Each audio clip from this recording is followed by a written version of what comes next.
राजकुमार हिरानी के डायरेक्शन में बनी फिल्म 3 इडियट्स, जिसे आप और हमने न जाने कितनी बार देखा होगा, जो कि बहुत ज़्यादा मशहूर और फेमस फिल्म थी, राइट। में आमिर खान का किरदार फंगसू वांगडू, जो कि बहुत ज़्यादा मशहूर हुआ था, वो सोनम वांगचुक के ही किरदार पर बेस्ड है। सोनम वांगचुक एक भारतीय इंजीनियर, जलवायु कार्यकर्ता और एक शिक्षा सुधारक भी हैं। वो लद्दाख को राज्य का दर्जा और नाजुक हिमालय परिस्थिति की सुरक्षा के लिए 21 दिनों से भूख हड़ताल पर बैठे हैं। सोनम वांगचुक 6 मार्च से लगातार अनशन पर बैठे हैं और उनके अनशन पर बैठने का एकमात्र उद्देश्य ये है कि वो लद्दाख को संविधान की 6ठी अनुसूचित के तहत लाना चाहते हैं। अब ये 6ठी अनुसूचित यानी कि 6th शेड्यूल, जिसकी इतनी ज्यादा चर्चा हो रही है, जिसके लिए वो 21 दिनों से भूख हड़ताल पर बैठे हैं, आखिर ये है क्या? तो देखिए, संविधान की 6ठी अनुसूचित के तहत कुछ राज्यों के भीतर जनजातियों की रक्षा के प्रावधान है। अभी इस सूची में असम, मेघालय, त्रिपुरा, मिजोरम के इलाके आते हैं और अब लद्दाख को भी 6ठी अनुसूचित के अंदर जोड़ने की मांग उठी है। सोनम वांगचुक जी का कहना है कि केंद्र ने 4 साल पहले ही इसका वादा किया था कि वो 6th शेड्यूल को लाएंगे, लद्दाख के लिए भी कुछ काम किया जाएगा, लेकिन अब वो अपनी बात से मुकर रहे हैं।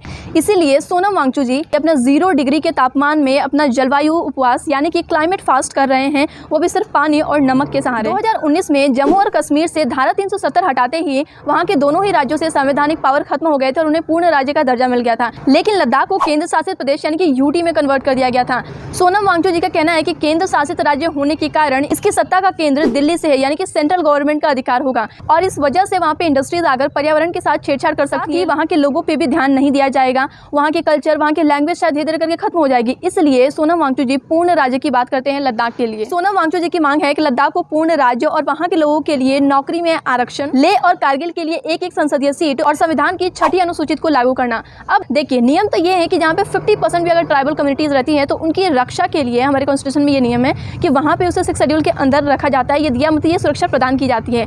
पर लद्दाख में तो 90+ से भी ज़्यादा वहाँ पे ट्राइबल कम्युनिटीज़ रहती हैं। तो आप मुझे बताइएगा कि वहाँ पे 6th शेड्यूल को लागू होना चाहिए, नहीं होना चाहिए? आखिर हमारी गवर्नमेंट उनकी बात को क्यों नहीं सुन रही है? इसके पीछे आपका क्या राय है? कमेंट करके ज़रूर बताइए।